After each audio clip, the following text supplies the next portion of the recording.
Meus queridos irmãos, que a doce paz de nosso meio Jesus esteja com todos nós. Mais um momento com Mãe Maria, mais um momento de paz, mais um momento de realmente buscarmos, através das orações, o abraço do Pai. Vamos pegar nossa água para que possa ser frutificada no final e vamos manter junto a nós o nome dos nossos amados, dos nossos irmãos que precisam da oração. Fazer a leitura do livro Pão Nosso de Chico Xavier pelo Espírito de Emmanuel. A mensagem hoje tem o título de Ninguém se retira. Respondeu-lhe Simão Pedro: Senhor, para quem iremos nós? Tu tens as palavras da vida eterna. Está em João, capítulo 6, versículo 61. À medida que o Mestre revelava novas características de sua doutrina de amor, os seguidores, então numerosos, penetravam mais vastos círculos no domínio da responsabilidade. Muitos deles, em razão disso, receosos do dever que lhes caberia, afastaram-se discretos do cenáculo acolhedor de Cafarnaum. O Cristo, entretanto, consciente das obrigações de ordem divina, longe de violar os princípios de liberdade, reuniu a pequena assembleia que estava e interrogou aos discípulos: Também vós quereis retirar-vos? Foi nessas circunstâncias que Pedro emitiu a resposta sábia, para sempre gravada no edifício cristão.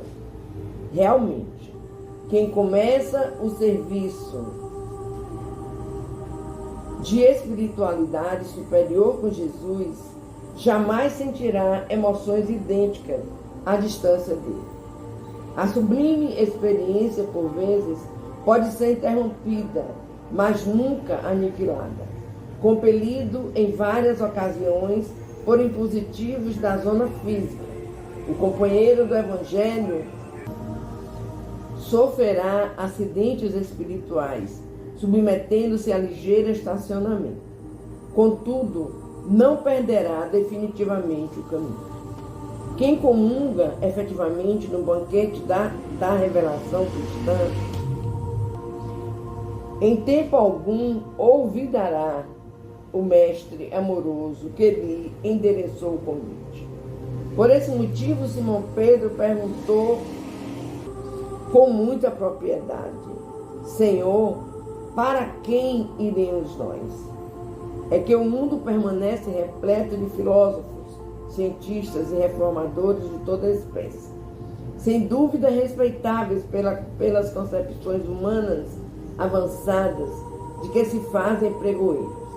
Na maioria das situações, todavia, não passam de meros expositores de palavras transitórias, com reflexo em experiências efêmeras.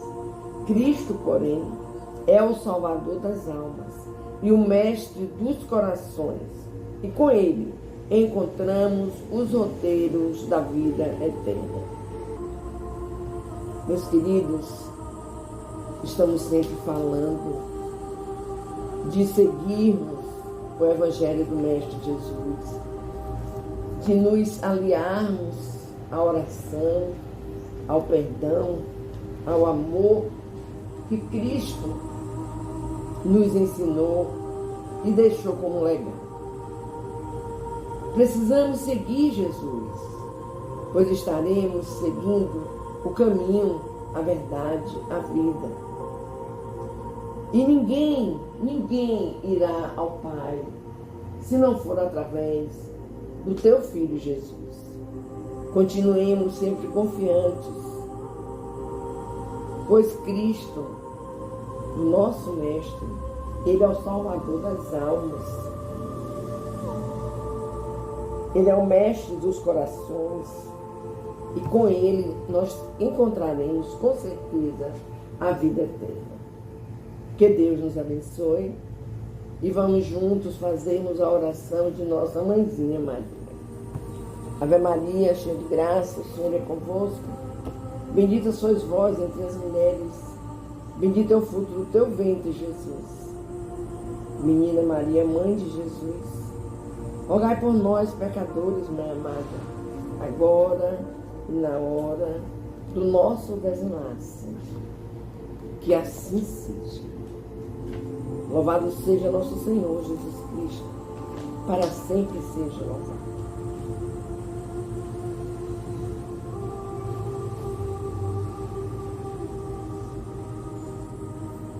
Pai querido, mais uma vez nos reunimos para ouvirmos a Tua palavra, para alcançarmos, através dos ensinamentos de Jesus Cristo, essa vida eterna que é tão importante para os nossos filhos.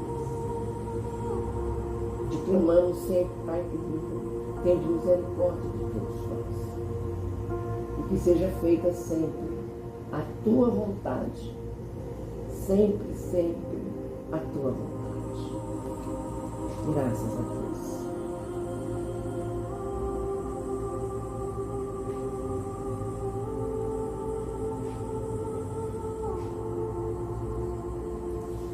Meus queridos amores, mais um momento de paz, mais um momento para estarmos aprendendo sobre a espiritualidade através da leitura do Livro dos Médiuns.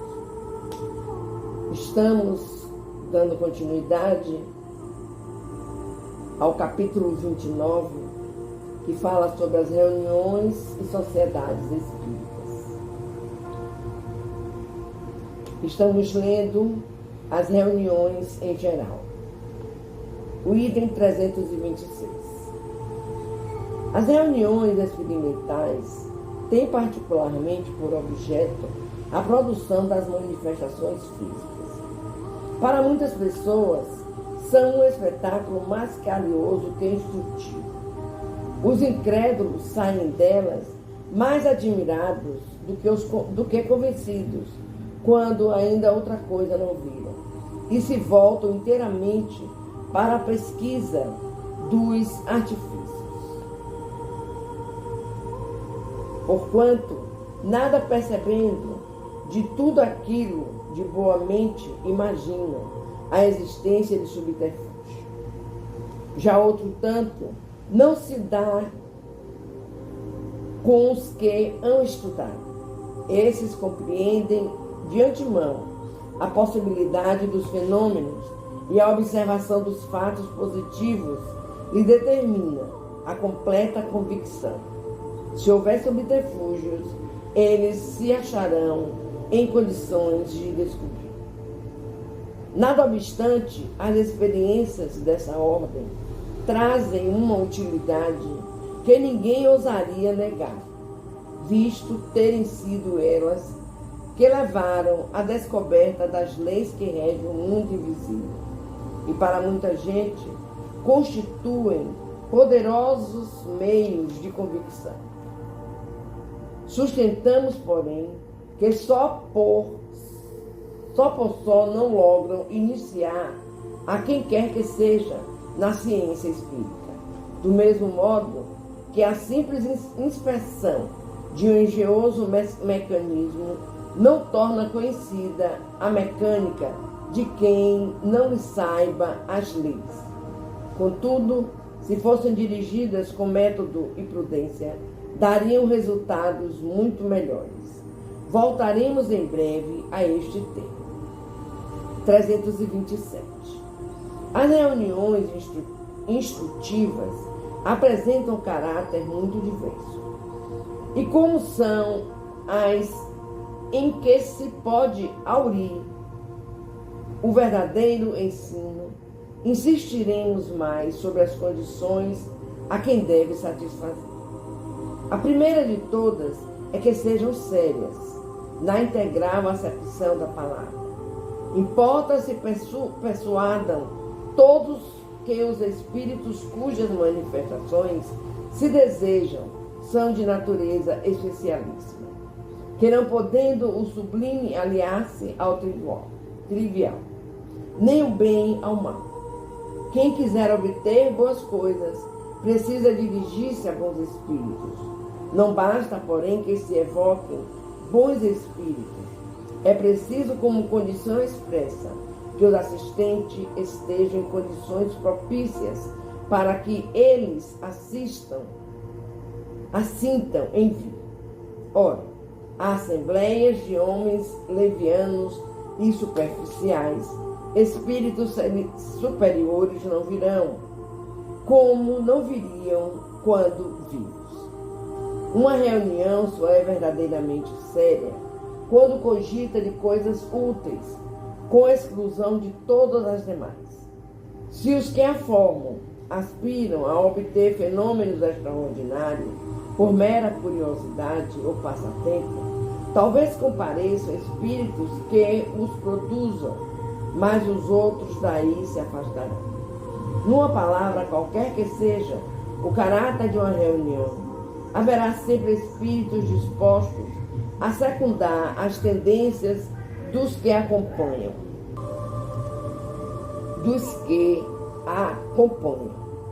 componham.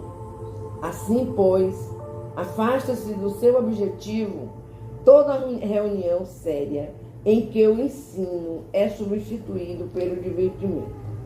As manifestações físicas, como dissemos, têm sua utilidade. São exceções experimentais, os que queiram ver. Vão às reuniões de estudos, os que queiram compreender. É desse modo que uns e outros lograrão complementar sua instrução espírita, tal qual fazem os que estudam medicina, os quais vão uns aos cursos, outros às clínicas. O item 321. A instrução espírita não abrange apenas o ensinamento moral que os espíritos dão, mas também o estudo dos fatos. Incumbe-lhe a teoria de todos os fenômenos, a pesquisa das causas, a comprovação do que é possível, do que não é, em suma, a observação de tudo o que possa contribuir para o avanço da ciência. Ora, fora erro acreditar-se que os fatos se limitam aos fenômenos extraordinários, que só são dignos de atenção os que mais fortemente impressionam os sentidos. A cada passo, eles ressaltam das comunicações inteligentes e de forma a não merecerem desprezados por homens que se reúnem para estudar. Esses fatos não seria impossível enumerar. Surgem de uns sem números de circunstâncias fortuitas, embora de menor relevo, nem por isso menos dignos são os do mais alto interesse para o observador, que neles vai encontrar ou a confirmação de um princípio conhecido, ou a revelação de um princípio novo, que ele faz penetrar um pouco mais nos mistérios do mundo invisível. Isso também é filosofia. Meus queridos, vocês verão nesse capítulo 29 o como nós somos chamados chamados à atenção da necessidade de estarmos estudando, de estarmos lendo, de estarmos entendendo, para melhor compreendermos tudo que se passa nessas reuniões espíritas. Não adianta seguirmos por caminhos torpes, por caminhos errados.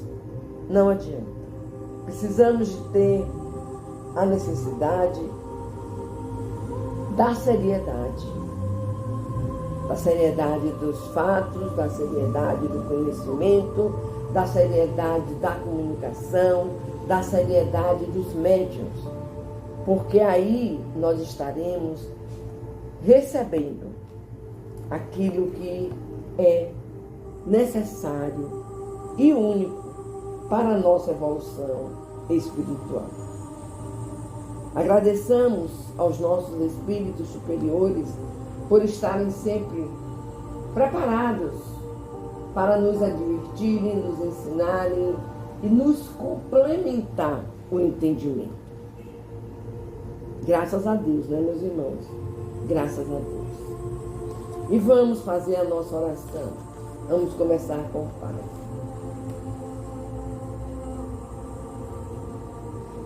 Senhor, fazei de mim um instrumento de tua paz. Onde houver ódio, que eu leve o amor. Onde houver ofensas, que eu leve o perdão. Onde houver discórdia, que eu leve a união. Onde houver dúvidas, que eu leve a fé. Onde houver erros, que eu leve a verdade. Onde houver desespero, que eu leve a doce esperança. Onde houver tristeza, que eu leve a alegria. Onde houver trevas, que eu leve a luz. Ó Mestre, fazei com que eu procure mais consolar que ser consolado, compreender que ser compreendido, amar que ser amado.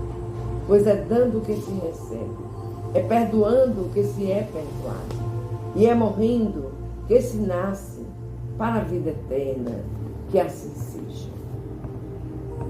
E assim, Pai, com essa oração de São Francisco de Assis, onde nós nos comprometemos a estarmos ajudando o Mestre em todas as situações citadas na oração.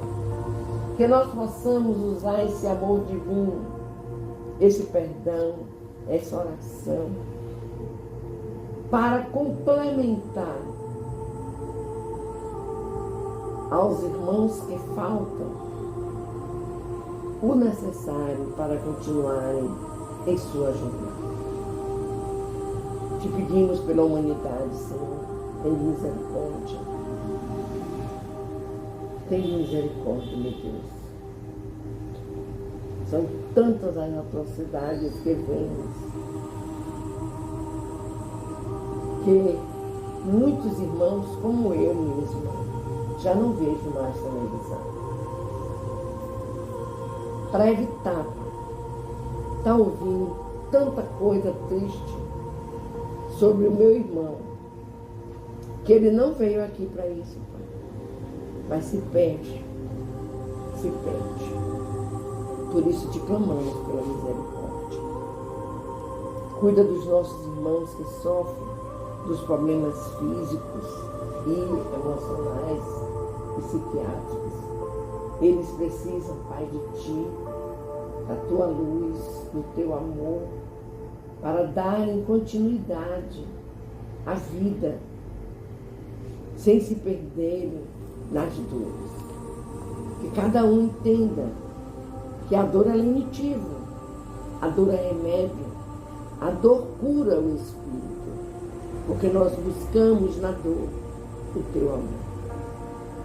Os nossos irmãozinhos que sofrem os problemas psiquiátricos, emocionais, que eles também, Pai, possam estar recebendo essa Tua ajuda, esse Teu carinho, esse Teu amor, para que eles consigam seguir em paz.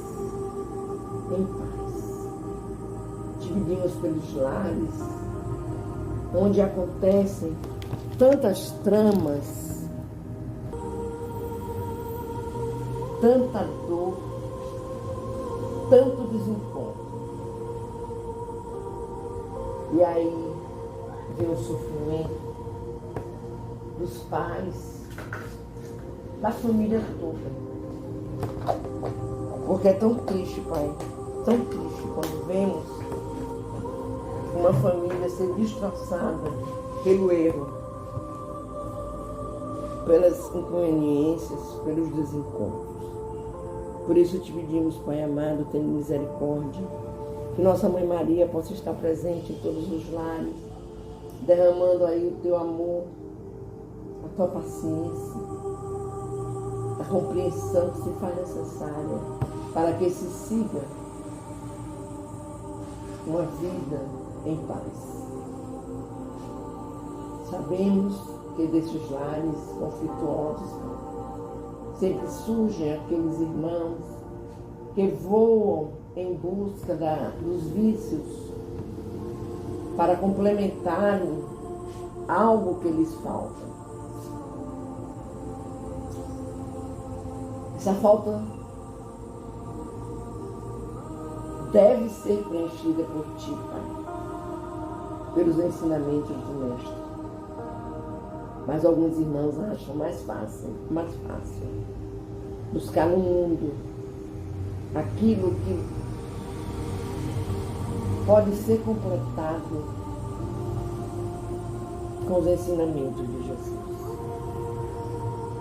Tenha misericórdia, Deus, desses irmãos. Leva-lhes a paz, a compreensão e o amor. Que Deus abençoe a cada um. Que Deus abençoe a cada um. E assim, meus queridos, vamos juntos fazermos a oração que Jesus nos ensinou, pedindo a Deus que durante essa oração nós sejamos agraciados com a fluidificação de nossas águas através da espiritualidade amiga. E que possamos transmitir através dessa oração o nosso amor por Deus, por Jesus. Pai nosso que estás nos céus, santificado seja o teu nome de amor. Venha a nós o teu reino. Seja feita a tua vontade, assim na terra como nos céus. O pão nosso de cada dia nos dai hoje e sempre. Perdoa, Pai querido, as nossas ofensas, assim como nós perdoamos a quem nos tenha ofendido. Não nos deixes, Pai, cair nas tentações, cair no mundo, no teu orgulho, ser egoístas, perder o respeito por aqueles a quem devemos o nascimento. Não nos deixe, Senhor, pois teu são o poder, o reino, a honra e a glória por toda a eternidade. Que assim seja. Graças a Deus.